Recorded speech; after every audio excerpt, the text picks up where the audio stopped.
안녕하세요. 서울 북부교회 박준혜입니다.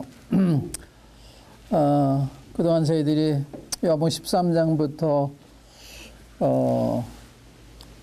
예수님께서 제자들에게 마지막으로 말씀하신 고백의 말씀을 상고하여 오고 있는데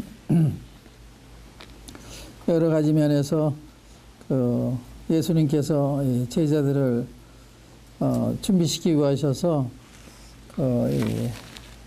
말씀하는 것을 볼 수 있었는데요. 지난 시간에는 주님께서 보혜사 성령님을 보내주신 것이 우리 곁에 얼마나 유익한지 하는 걸 말씀해 주셨습니다. 이 시간에는 이제 23절부터 마지막 절까지 주님 고교사의 마지막 부분입니다. 마지막 부분. 이제 17장은 이제 아버지 앞에 이 제자들을 부탁하는 이런 기도인데, 여기는 이제 이 당부의 말씀의 마지막 부분인데, 말씀 이해하기가 그리 쉬운 말씀은 아니에요. 네. 23절부터 읽어보겠습니다. 그날에는 너희가 아무것도 내게 묻지 아니하리라. 내가 진실로 진실로 너희에게 이르노니 너희가 무엇이든지 아버지께 구하는 것을 내 이름으로 주시리라. 지금까지 너희가 내 이름으로 아무것도 구하지 아니하였으나 구하라. 그래야만 받으리니 너희 기쁨이 충만하리라. 그날에는 하는 게 어느 날이냐? 이 그날은 제가 믿기에는 주님의 초림으로부터 이 공중 재림하실 때까지, 또 더 정확히 말씀드린다면 성령님이 강림하신 날로부터 주님이 공중 재림하실 때까지를 가리키는 말씀이 아닌가 생각이 되고요. 그날에는 성령이 오시는 후 오늘 이 은혜의 시대 이때를 말씀한다고 믿는데, 그날에는 너희가 아무것도 내게 묻지 아니하리라. 내가 진실로 진실로 너희에게 이르노니 너희가 무엇이든지 아버지께 구하는 것을 내 이름으로 주시리라. 그날은 너희가 아무것도 내게 묻지 아니할 것이다. 성령 오셔서 우리 모든 진리 가운데 인도하시고 우리 주님에 관한 것을 다 가르쳐 주시니까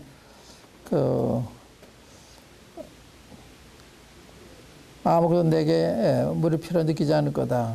알게 되니까 그런 뜻인 것 같아요.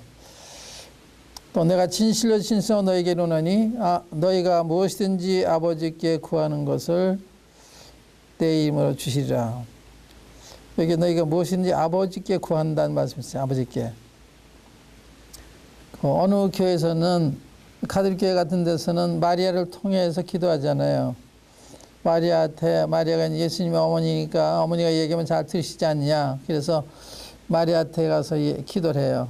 어떤 때는 유다나 바울이나 이런 성자들을 통해서 기도하기도 하죠. 근데 그게 필요가 없는 거예요. 여기 26절에 보시면 그날에 너희가 내 이름으로 구할 것이요 내가 너희를 위하여 아버지께 구하겠다 하는 말이 아니니, 주님이 우리 위해서 아버지께 구할 필요가 없고 직접 구할 수가 있다고 말이에요. 아버지 앞에. 그와 마찬가지로 이제 그 성령이 오셔서 우리 모든 진리 가운데 인도하기 때문에 그때는 아무것도 내게 묻지 아니하리라. 또 너희가 무엇인지 아버지께 구하는 것을 내 이름으로 주시리라. 너희가 아버지께 구한다. 직접 가서 구하는. 여기에는 이제 중보자가 필요한 게 아니죠. 때로는 목사님이 기도하면 더 낫지 않나 이런 생각하게 되는데 그건 아니죠. 형에게 하든 동생에게 하든 누이 동생에게 하든 똑같은 권리로 아버지 앞에 가서 얘기할 수 있는 마찬가지로 우리가 직접 아버지 앞에 구할 수 있고, 또 아버지는 주님의 이름으로 주실 거다. 이런 말씀하셨어요. 너희가 무엇인지 아버지께 구하는 것을 내 이름으로 주시리라. 지금까지 너희가 내 이름으로 아무것도 구하지 아니하였으나 구하라. 그래야만 받으리니. 왜 주님의 이름 구해야 되느냐? 이제 주님이 떠나가시니까 주님이 우리한테 그 이름을 두고 가신 거예요. 마치 우리한테 도장을 맡기시고 가신 것 똑같아요. 도장 가지고 필요할 때 은행 가서 높이는 걸 찾아서라. 이거 또 가는 거예요.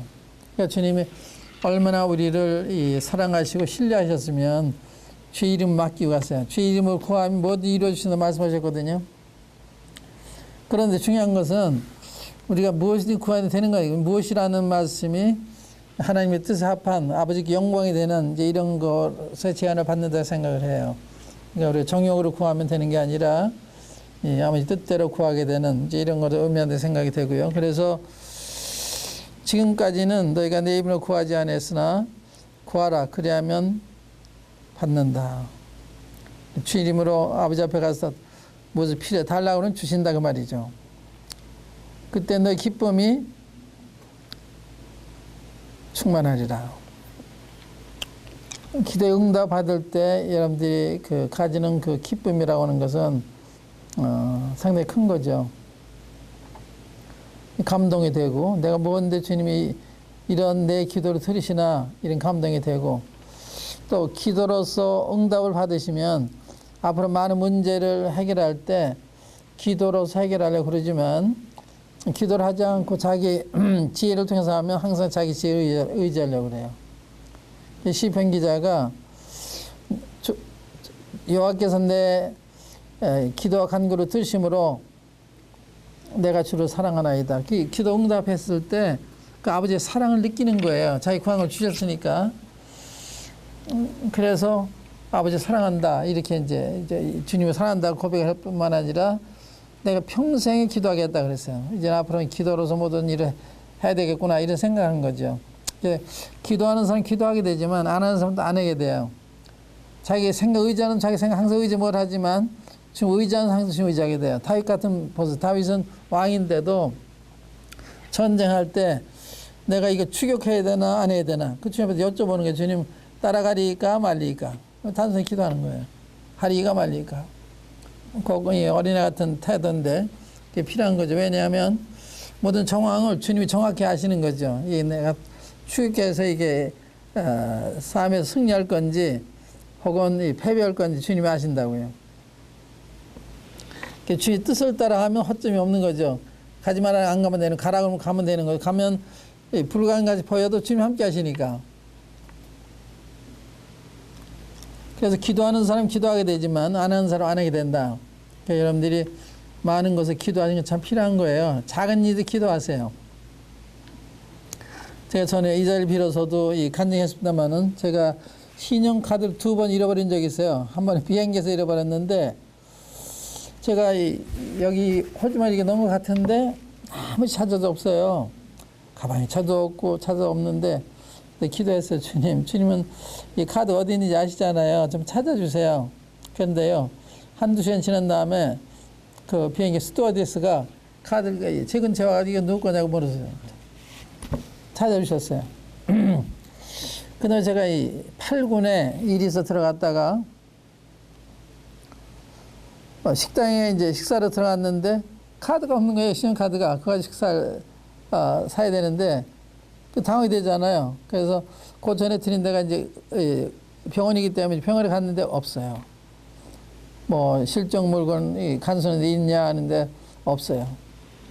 그래서 기도했죠. 주님 좀 찾아달라고 그랬는데 제가 맨 처음에 틀렸던 그걸 갔더니 거기 가서 이제 여기 뭐 실종물 간수하는 데가 있냐 왜 그러냐 내 신용카드 어디서 잊어버렸는데 그랬더니 일이 뭐냐 그래요. 누가 아무개라 그랬더니 그걸 찾아왔어요. 그래서 이런 사소한 거라도 그래서 이게 사소한 게 아니야. 아버지 앞에 뭘 구해야 되잖아요. 그럼 주님이 들어주시는 거예요. 또 어떤 때는요. 제가 전에 신림동에 살 때인데 그 신혼부부가 이제 옆방에 살았는데 하루는 제가 집에 있는데 막 싸워요. 그래서 제가 가만히 있을 수가 없어서 말리러 나가다가 문득 이런 생각했어요. 주님은 이 바다를 향해서 바다야 파도야 잔잔하라 그러니까 파도가 잔잔해졌거든요. 내가 기도해야 되겠구나. 들어가서 이제 저 사람들이 일어난 그 분노의 파도를 좀 잔잔케 해 주십시오. 기도했거든요. 기도 끝난 다음에 혹 웃더라고요. 끝났어요. 그래서 저는 그런 기도 자주 하죠. 제 아내가 많이 불편해도 그런 기도하게 되고 또 사람 대인관계에서 다른 사람이 이렇게 마음이 잘못돼 있어 보일 때도 그렇게 기도하면은 주님이 이렇게 평화롭게 하는 걸 내가 여러 번 경험했습니다. 그러니까 주님은 우리 기도 들으시는 분이에요. 모든 기도 다, 우리 마음도 다 쓰시고 몸도 다 그런 분 아니에요. 그러니까 그럴 때 이제 주님을 더 알게 되고 주님을 더 사랑하게 되고 그렇게 되는 거죠. 네, 이런 기도 들어주시니까. 이 기도는 굉장히 중요한 거예요. 이 기도를 통해서 주님이 우리 얼마나 사랑하시는지, 얼마나 우리 돌아보시는지를 확인하게 되는 거거든요. 기도 들어주시니까. 뭐 기도 응답받는 게 뭐 수없이 많죠. 그러니까 이 기도하면 주님이 들으시는 거예요. 그러니까 구하지 않기 때문에 못 얻는. 제가 또 한 가정 드리면요. 저에게서 건축 공부만 하는데 저도 난 돈 버는 사람이 아니지만 저도 해야 되잖아요. 주님 앞에 주님 저도 건축 해야 되잖아요. 그래서 제가 5천 불만 주십시오 기도했어요. 정말 5천 불 주시더라고요. 그때 제가 무슨 생각했는가 하면 10,000불 달라 그럴 걸 그런 생각했는데 주님 주시더라고요. 달라니 주세요. 그러니까 주님 앞에 기도하면 지금 들으시는 거예요. 이게 우리가 욕심을 구하면 물론 안 들어주는 거예요. 너희들이 구하도 얻지 못하면 정욕으로 쓰러 잘못 구함이라. 이게 잘못 기도 응답이 안 되는 거예요. 그러니까 우리가 애들이 우리한테 그 위험한 걸 달라면 안 주잖아요. 칼을 달라면 안 주잖아요. 왜? 위험하니까.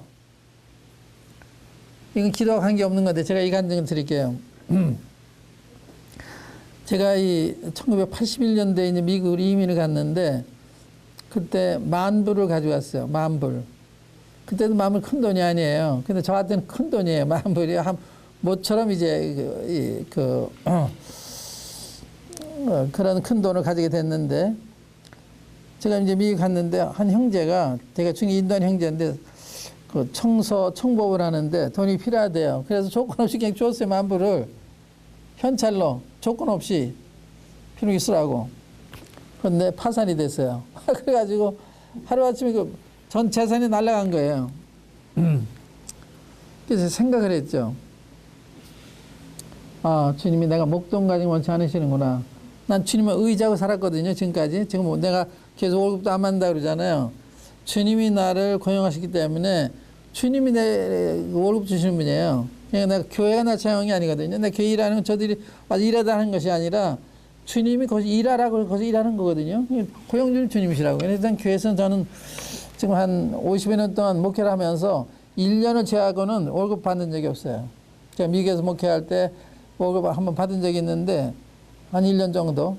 그 액수가 작기 때문에 제가 돌려보내면 액수가 작아서 돌려보낸다 그럴까봐 그냥 받아두었는데 1년이 지난 다음에 제가 수표를 돌려보내면서 그동안 도와주고 고맙습니다. 앞으로는 제 신앙 양심과 복음을 위해서 지금 의지하겠습니다. 그래서 그 1년을 제하고는 제가 주님을 의지하고 살았는데 지금까지 굶지 않잖아요. 살아있고 우리 자녀가 4명인데 다 대학도 졸업시켜주고 결혼도 시켜주시고 다 하세요. 집사람 아프면 다 병비도 다 주시고 또 건축 공부를 할 때는 또 어떤 때는 제가 융자를 해요. 교회에서 융자를 해가지고 그것도 다 주세요. 다 갚아주세요. 그러니까 주님은 살아계신 분이에요. 제가 매달 매주 기적으로 살아가는 거예요. 주님 안 주시면 제가 어떻게 살아요? 그렇지 않아요? 지금 제가 한 달 비용이 많이 나가요. 집사람이 아프고 그러기 때문에. 간병비만 해도 200만 원이 넘어요. 그리고 제가 쉬운 게 아니죠. 그런데 넉넉해요. 부정함이 없어요. 제자들이 잘 몰라요. 제가 이 은행 잔고를 보면 항상 그대로 있어요. 항상 그대로. 돈이 필요한 사람들에게 나눠주기도 하고 이렇게 하는데 그냥 그대로 있어요. 나 놀랍다고 생각해요. 구약에도 엘리야가 어느 과부를 만나가지고 자기 한 끼 먹을 것밖에 없었을 때, 그 흉년이 들었을 때요. 그걸 빵을 만들어 내게로 먼저 가져와라. 갖다 주었어요. 그런 후에 그 과부의 통에 그 곡식이 떨어지지 아니하고 병에 기름이 떨어지지 않았다. 3년 반 동안. 그러니까 이 과부는 하나님의 정원을 공개했고 하나님이 이 과부를 공개하신 거예요. 그러니 하시는 거거든요. 하나님이 살아계신 분이에요. 우리 기도하면 들으시는 분이에요. 그러니까 여러분들이 어떤 문제가 있든지 기도하시면 지금 들으시는 거예요. 하나님 뜻에 합하시면. 그러니까 그런 기도를 진지하게 하세요. 그리고 성경 읽으시면 이게 합당한 기도냐 하는 것도 아시게 되고 성경 많이 읽으셔야 되죠. 그래야 믿음도 생기잖아요. 이런 주님이 어떤 분인 걸 아시게 되니까. 성경 많이 읽으면 기도할 그런 믿음이 생겨요. 기도를 얼마큼 해야 되는 것도 그런 믿음이 생기죠. 그랬는데, 그래, 이제, 하루씩 없어졌잖아요. 제가 어떻게 받았느냐. 주님이 목동 가진 원치 않으시는구나. 그래서 내가 그 형제한테 가서, 형제 걱정하지 마. 이거 형제 준 돈이야. 빚이라 그러면 상당히 걱정할 거 아니에요. 그래서 내가 형제한테 준 거니까 걱정하지 말아라. 그게 굉장히 감동받았어요. 딴 사람은 자기 빌려준 사람이 뭐 몇천 불밖에 안 되는데도 야단들하고 그랬는데 좋아서 이건 형님한테 준 거다. 그러니까 아마 염려하지 말아라. 자기 아들한테 그랬대요. 나 이 생에 딱 한 사람 친구가 있다. 그리고 저한테 이런 얘기 했다 그러더라고요. 사람이 어려울 때 친구 참 친구 아니에요. 그분이 돈으로 사기한 것도 아니고 사업하다가 실패해서 그럴 수도 있잖아요. 근데 내 입장에서는 형기가 잘못해 그랬다기보다는 주님이 가져갔다 생각한 거예요. 그랬는데 제가 한국에 돌아올 때 제가 전세급에 있어야 되죠. 한국에 돌아오면. 주님, 제가 한국에 돌아오면 전세급에 있어야 되잖아요. 그랬는데요. 어떤 분이 저한테 편지를 했어요. 편지하면서 거처에 대한 염려하지 마십시오. 제가 아파트 여유 한 채가 있는데 그걸 드리겠습니다. 그 아파트 생긴 거예요. 그러니 어떻게 일어나요? 그렇잖아요. 그러니까 주님 필요 없을 때 가져가시고 필요할 때 주시잖아요. 주님 놀라시면 그러니까 범사에 감사란 말이 맞는 거예요. 우린 모르지만 주님이 좋은 뜻이 계셔서 어떤 데 가져가시는 거예요. 그걸 섭섭하지 말고 무슨 좋은 뜻이 계시나 이거 받아들이면 되는 거예요. 자문에 보면 여호와를 인정하라. 범사 여호와를 인정하라. 그러면 내 길을 지도하신다. 범사가 하나님께로부터 왔다는 그냥 인정하라는 거예요. 그게 어떤 억울한 일이든 부당한 일이든 그러면 주님 지도하시나요? 다 주님 뜻이 계신 거예요. 요셉 보세요. 요셉이 형들이 시기해가지고 형들이 인신매매를 해서 애굽으로 팔려가잖아요. 애굽으로. 그 굉장히 마음 아픈 일이죠. 근데 그게 하나님의 뜻이에요. 애굽으로 가야 나중에 애굽 총리 대신 되는 거거든요. 근데 어떻게 갔냐? 그런 방법으로 간 거예요. 하나님의 섭리죠. 애굽에 가서 보디발이라는 사람이 군대 장관이 집에서 일을 하는데 거기서 또 부인이 모함을 해가지고 감옥에 가요. 부당하게. 애매히 가는 거예요. 또 그게 부당하지만 거기 가야 되는 거예요. 왜냐하면 거기 가서 바로의 신하들을 만나거든요. 신하들을 만나서 요셉이 어떤 사람인 것이 왕한테 나중에 알려져요. 그래서 왕이 총리로 기용을 해서 갑자기 총리 대신 되잖아요. 그러니까 일어난 일은 다 부당하고 억울한데 결과적으로 하나님의 뜻을 이루는 방향으로 간 거예요. 범사 감사이 그런 거거든요. 우리가 보기에 이게 무슨 하나님 뜻이겠나? 다 하나님의 뜻이에요. 범사 하나님의 뜻이에요. 억울한 일도 부당한 일도 하나님이 그런 뜻을 통해서 나에 대한 당신 뜻을 이루어 가시는 거예요. 그래서 우리가 범사에 감사할 수 있고 또 지금 기도 응답 안 해도 괜찮아요. 응답 안 하면 그 뜻이 아니라고 받으면 되는 거예요. 이스라엘 백성들이 광야 생활할 때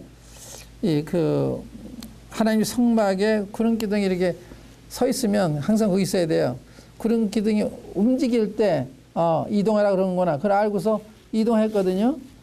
서 있으면 한 달이 두 달 있어야 되는 거예요. 기도 응답 안 하면 여기 이 상태가 주의 뜻이라고 받아들이면 되는 거예요. 응? 내가 원하는 것은 저건데 지금 안 주시면 그냥 여기 있으라 그런가 보다. 이거 받으면 되는 거예요. 그러니까 주님 응답이 아닌 것도 그게 주의 뜻이라고요. 그 응답이라고요. 그러니까 주님 합당할 때 주님이 인도하시는 거예요. 그러니까 기도 응답하시다 안 해도 괜찮은 거예요. 주님이 안 들어주기 더 좋으니까 안 들어주시는 거거든요. 그 다음에 25절에 보겠습니다. 25절에 이것을 비유로 너에게 일렀거니와 때가 이르면 다시 비사로 너희에게 이르지 않고 아버지에 대한 것을 밝히 이르리라. 그날에 너희가 내 이름으로 구할 것이요 내가 너희를 위하여 아버지께 구하겠다 하는 말이 아니니 이는 너희가 나를 사랑하고 또 나를 하나님께로서 온 줄 믿은 거로 아버지께서 친히 너희를 사랑하심이니라. 이 놀라운 말씀입니다. 너희 직접 아버지께 구하라는 거예요. 그는 너희가 내 이름으로 구할 것이요 내가 너희를 위하여 아버지께 구하겠다 하는 말이에요. 주님이 대신 구해줄 필요가 없는 거예요. 아버지 직접 가면 된다 이거예요. 왜 그런가 하면 아버지께 친히 사랑하시니까. 응? 그래서 이 17장에 보면 이 제자들을요, 하나님 아버지가 아들 우리 주님한테 주신 선물 얘기해요. 아버지께서 주신 자들이라 그래요. 그러니까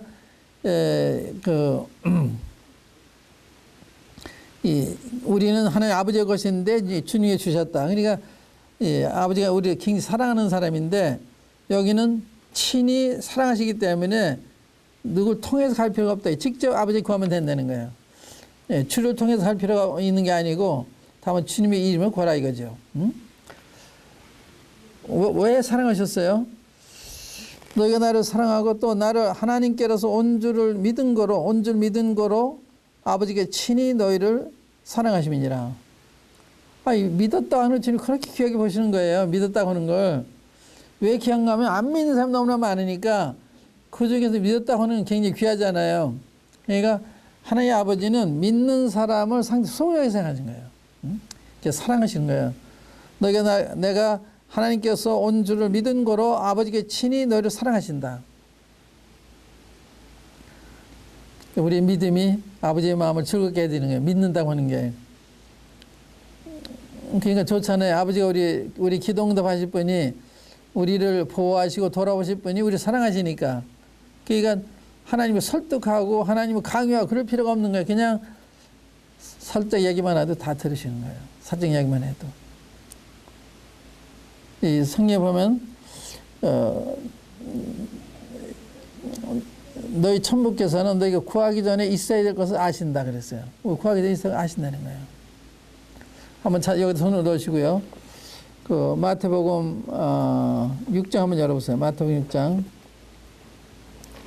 우리가 모시기에는 하나님 아버지가 얼마나 좋으신 분인지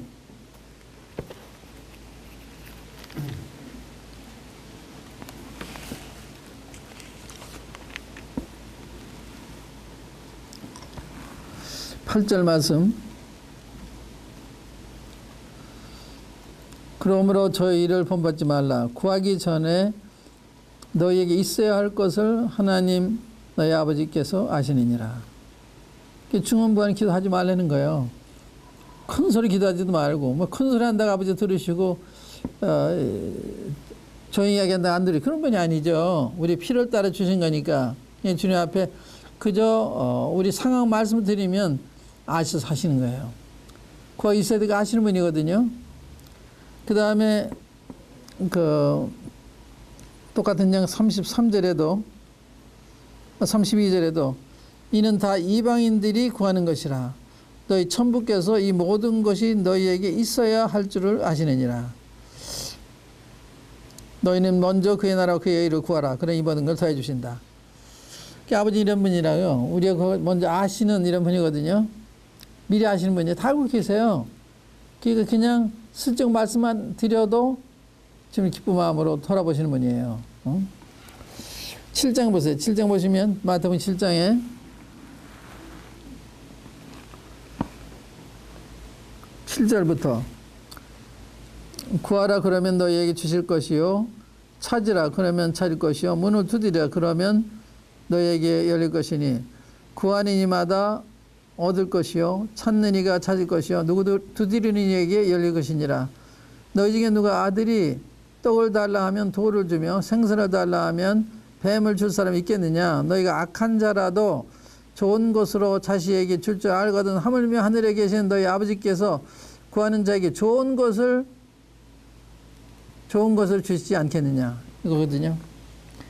그러니까 아버지가 우리 사랑하시고 우리의 구하기 전에 있으니까 아시는 분이시고 그래서 주님이 우리 원하는 대로 안 주시지만 우리의 필요한 건 주시는 거예요. 자식이 원하는 대로 안 주죠. 그러나 필요한 건 주시잖아요. 그래서 소용대로 주신다고 말씀하셨어요. 아버지께 기도하는 게 필요한 거거든요. 아버지 앞에 기도하는 거. 그래서 우리 믿음이 자라가요. 이렇게 여러분들이 어떤 이 일상생활에 있어서 이게 물질 관계된 게 아니더라도 여러분들의 그 마음과 관계되는 거. 우리 마음에 평화를 주십시오. 기도하세요. 또 저 사람한테 평화를 주십시오. 기도하세요. 그럼 주님 그런 일을 이루시는 거예요. 그런 걸 이제 보시면은 정말 지금 살아 역사하시는 거 이걸 알게 되고 더 기도하게 되는 거예요.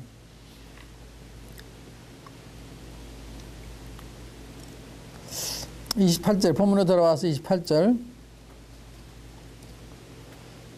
내가 아버지께로 나와서 세상에 왔고 다시 세상을 떠나 아버지께로 가노라 하시니.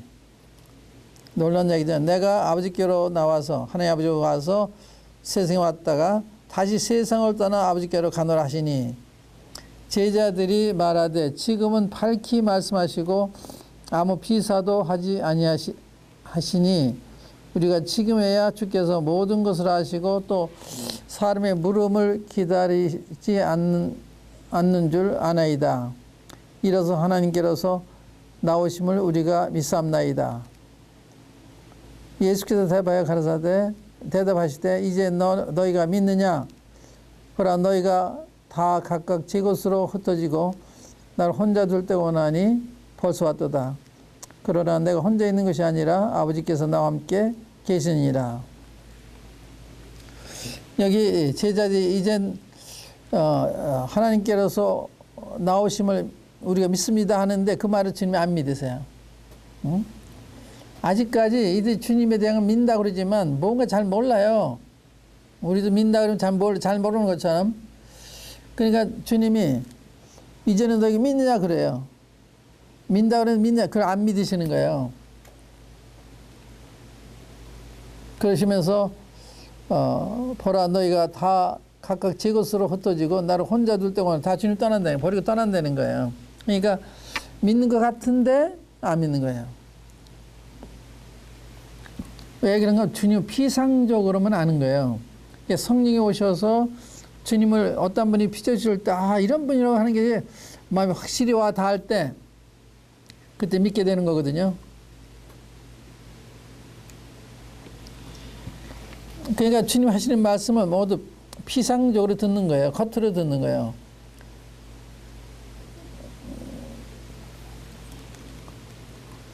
우리가 요한복음 11장에 보면 그 나사로와 마르다 마리아 그 3남매가 나오는데 나사로가 병들어요. 그러니까 너희들이 사람을 주님한테 보내서 주님이 사랑하신 자 병들었습니다 하면 빨리 고쳐줄 줄 알았는데 주님이 안 오세요. 그런 통지를 받으시고 이틀을 더 머무셨어요. 그거 안에 죽었어요. 자기 그 오라버니가. 그래서 상당히 원망스러워져. 빨리 오셨으면 살 수 있었을 텐데 주님 늦게 오셔서 우리 오라버니 돌아가셨다. 그래서 원망스러운 이야기 했어요. 그때 주님이 내 말이 내가 믿으면 하나님이 영광을 버리라 하지 않았느냐. 그러고서 돌을 묻으면 치우라 그런 다음에 나사로가 나오라 그러니까 나사로가 베르동인처럼 나오잖아요. 이 죽은 자를 살리시는 살아난 사람이 베르동인처럼 걸어놨다는 기적이에요. 그걸 보고서 마리아가 굉장히 감동을 받았어요. 그래서 12장에 보면 주님이 잔치를 하는데 식사 대접을 하는데 마리아가 옥합을 깨뜨려가지고 이건 옥합 300데나리오면은 약 300일치 보수예요. 거의 1년에 해당하는 이 보수의 값이 나가는 이 향수인데 이걸 주님 발에 붓고서 머리털로 발이 썼다 그랬어요. 그러니까 이 주님 앞에 입이 보통 분이 아니로구나 이거 생각한 거예요. 그래서 자기 아까운 거 모르고 자기가 결혼 준비금으로 마련했는지도 모르는 그 귀한 것을 갖다 발에 본 거야. 머리에 붓지도 않아서. 왜냐하면 이렇게 귀한 분을 내가 머리 만질 수도 없다. 그래 발로 간 거예요. 그리고 자기 머리털을 발로 한 거예요. 그냥 마리아가 주님을 알 때 옛날 한 거 다른 거예요. 그 전에는 원망스러운 분으로 생각했잖아요. 주께 여기 계셨다면 내가 오래 죽지 않았겠으면 그런 이야기를 했어요. 그러나 항상 이 마리아는 엎드려 절하면서 얘기했습니다만은 그러나 그러한 경험을 한 다음에 자기 오라비를 살리시는 걸 본 다음에 예수님에 대한 태도가 바뀐 거예요. 우리도 마찬가지예요. 여기 제자들은 안 바뀐 거예요. 믿나이다 하는데 주님은 너가 정말 믿느냐? 이제 믿느냐? 그래. 그러시면서 너가 나를 혼자 두고 다 흩어질 거다. 그러니까 이 성경을 피상적으로 볼 수도 있고 성령의 감동을 볼 수도 있고 이게 다른 거예요. 그래서 여러분들이 성경 읽으셔도 성령의 감동으로 받지 않으시면 말씀 별로 도움이 안 돼요. 양식이 안 돼요. 머리는 계몽이 될지 모르지만 마음이 편하질 않아요. 그래서 성경은 마음으로 읽어야 된다. 마음으로 읽어야 되는 거예요. 그 마음이 그 순수할 때, 마음이 거리낌이 없을 때, 순수한 주님 앞에 기도하는 주님 제 마음이 병들었나 봐요. 말씀이 안 들어와요. 도와주세요. 그럴 때 주님이 우리를 도우시는 거예요. 그래서 이 말씀 읽을 때 주님이 참 모습이 보일 때 그때 참 믿음이 생기는 거거든요. 그래서 성경 읽기가 굉장히 중요한 거예요. 이게 그냥 이론적으로만 읽으면 변해서 하면 안 돼요. 성령이 감동을 주실 때 저주 굴굴이 우리에게 큰 변화를 가져오는 거죠.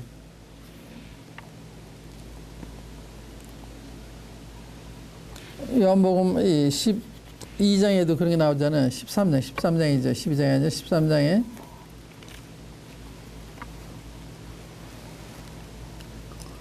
36절에 보면 36절 시몬 베드로가 가로되 주여 어디로 가시나이까? 예수께서 대답하시되 나의 가는 곳에 내가 지금은 따라올 수 없으나 후에는 따라오리라. 베드로가 가로되 주여 내가 지금은 어찌하여 따를 수 없나이까? 주를 위하여 내 목숨을 버리겠나이다. 예수께서 대답하시되 내가 나를 위하여 목숨을 버리겠느냐? 내가 진실로 내게 이르노니 닭 울기 전에 내가 3번 나를 부인하리라. 안 믿은 거예요. 이 목숨까지 다 드리겠다고 그래도 주님 안 믿으세요.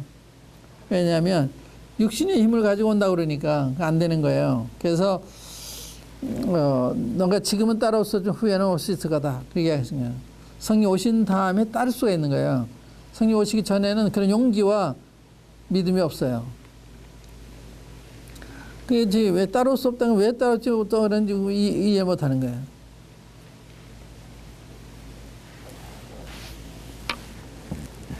본문으로 돌아와서 보라 너희가 다 각각 제 곳으로 흩어지고 나를 혼자 둘 때가 오나니 벌써 왔도다. 그러나 내가 혼자 있는 것이 아니라 아버지께서 나와 함께 계시느니라.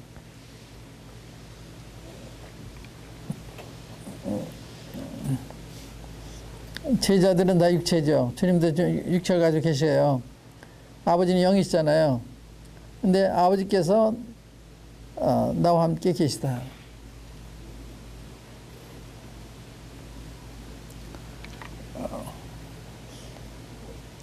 가끔 제가 이런 질문을 받아요.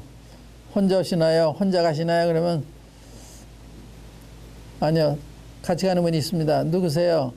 주님이 함께 하십니다. 주님이 우리 생각에 함께 하시는 거거든요. 우리가 혼자 있는 게 아니에요. 여기도 나를 다 혼자 둘 때 오나니 그냥 혼자 있는 것이 아니라 아버지가 나와 함께 계시다. 지금 항상 우리가 같이 계시는 거예요. 그래서 그걸 의식하고 생활하는 거예요. 의식하고 주님이 함께 계시고 나 함께 하시고 그럼 주님 역사하는 걸 우리가 체험하게 되죠. 피상적 성경 보면 안 된다. 피상적 예수님 보면 안 된다. 성령의 감동을 봤을 때 말씀이 우리에게 변화를 가져오고 예수님도 우리에게 큰 감동을 가져오고 그냥 이 문자적으로 보면 도움이 안 된다. 이 제자들은 피상적으로 믿었다. 주님이 그 믿음 믿지 않으셨다.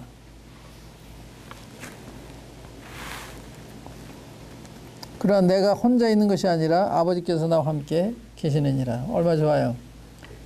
제자는 다 버리고 도망가지만 아버지는 같이 계시니까. 제자들이 다 우리를 버릴지라도 주님 항상 우리와 함께 계신 거예요. 그 약속이에요. 내가 너 버리지도 않고 떠나지도 않겠다. 이 약속이거든요. 버리지 않는다. 떠나지 않는다면 함께 계시단 말이에요. 지금 함께 계신 거거든요. 세상 끝날까지 함께 계셔서 내가 의식을 못하는 거지. 지금 약속대로 지키고 계신 거예요. 우리가 이제 육신이 아니고 영안으로 보기 때문에 육신이 아니기 때문에 우리가 육안으로 보지 못하는 거죠. 그러나 주님 함께 해주는 건 틀림없는 거예요. 지금 거짓말할 수 없는 분이시니까. 그 다음에 33절 보세요. 이것을 너에게 이름은 너희로 내 안에서 평안을 누리게 하려 함이라. 세상에서는 너희가 환난을 당하라. 담대하라. 내가 세상을 이겼노라.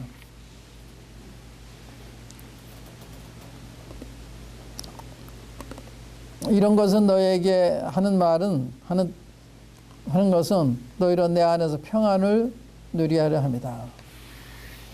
주님이 우리가 아무 근심이나 두려움 없게 원하시는 거예요. 그러니까 주님이 함께 하심을 믿으면, 주님이 우리 기도하는 걸 들으신다고 믿으면, 성령이 우리 함께 하신다고 하는 걸 믿으면 우리 평안이 오는 거죠. 이 평안이라고 하는 것이 주님이 곁에 계시니까, 그 약속대로 함께 하시는 분이니까 그때 마음의 평안과 든든함이 생기는 거예요.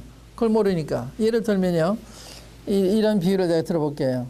혹 여러분들이 지금 학생인데 부산에 공부를 하고 계시는데 이제 그 생활비가 다 떨어졌어요. 그래서 친구들 빌려서 이렇게 살아가고 있는데 한 6개월이 됐어요. 더 이상 빌릴 수도 없고. 그런데 갑자기 아버지로부터 편지를 받았어요. 편지 내용이 뭔가 하면 내가 며칠 날, 며칠 날 그 5천만 원을 내게 붙였다. 그런 마음이 어떻겠어요? 그 읽는 순간 내 마음이 얼마나 감동이 되고 근심이 사라지죠. 그게 믿음이에요. 그러니까 아버지 약속하셔서 믿으면 내 마음의 근심이 사라지는 거예요. 두려움이 사라지는 거예요. 그런데 그런 말씀 봐도 안 믿어요. 그 근심 따로 있고 말씀 있는 거 따로 있고 그렇게 되는 거예요.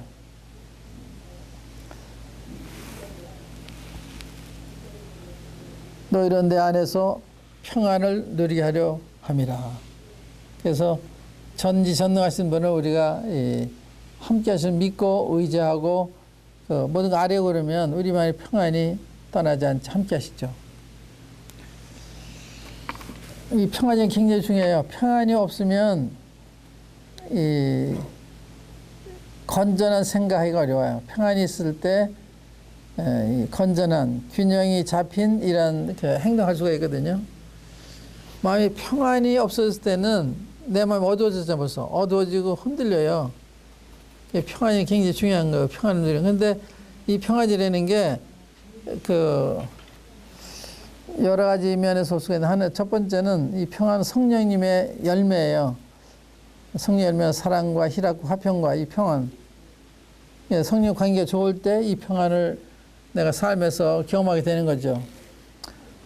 또 이 평안은요, 이 시편 119편 165절에 보면 주의 법을 사랑하는 자에게는 큰 평안이 있으니 저에게는 장애물이 없으리로다 말씀이세요. 주의 법을 사랑하는 큰 평안이 있다. 그러니까 하나님 말씀 사랑하면요, 마음의 평안을 경험하는 거예요. 성경 읽지 않으면 평안은 없죠. 우리가 밥을 먹으면 배부르잖아요. 성경 읽어야 내 영혼이 배불러지는 거예요. 성경 안 읽으면 내 영혼이 배고파서 안절부절하게 되죠. 그래서 성경 읽는 거가 큰 평안과 관계가 있다. 말씀드리고 또 빌립보서 4장에 보면 너희는 아무것도 염려하지 말고 모든 일에 기도와 간구와 너희 구할 것을 감사함을 아뢰라. 그러면 모든 지각이 뛰어난 하나님의 평안이 너희 마음과 생각을 지켜주시라. 저 앞에 모두 아뢰는 거예요. 감사함으로. 아무것도 염려하지 말고. 그러면 지각이 뛰어난 하나님의 평강이 우리 마음과 생각을 지켜주신다는 거예요. 평강이 우리 마음과 생각을 지켜주는 거예요. 굉장히 축복이죠. 그 다음에 너희로 내 안에서 평안을 누리게 하려 함이라. 세상에서는 너희가 환난을 당하나 담대하라. 내가 세상을 이겼느니라. 세상에 내가 환난, 핍박을 당하지만 담대하라. 내가 세상을 이겼다. 주님이 아까 이상 신이 심판받았다. 마귀가 심판받은 거거든요. 정복한 거예요. 이 세상을 정복하고 마귀를 정복하신 거예요. 이제 집행하는 것만이 이제 주님이 재림하실 때 이게 집행하게 돼요. 그 무정액성에 집어넣거든요. 주님이 지금 십자가 앞에 두고 담대하라. 내가 세상을 이겼다. 그런 거예요. 이겼다. 놀라운 거예요.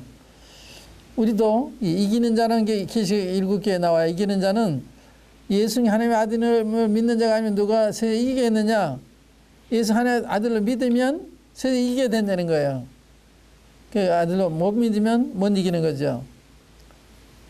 그래서 여기 담대하라 내서 이겼다 놀란 말씀이죠. 그리고 우리는 승리의 싸움을 싸우고 있는 것입니다. 승리 이루어진 거고 우리는 거기 참여하는 거예요. 여기까지 하겠습니다. 감사합니다.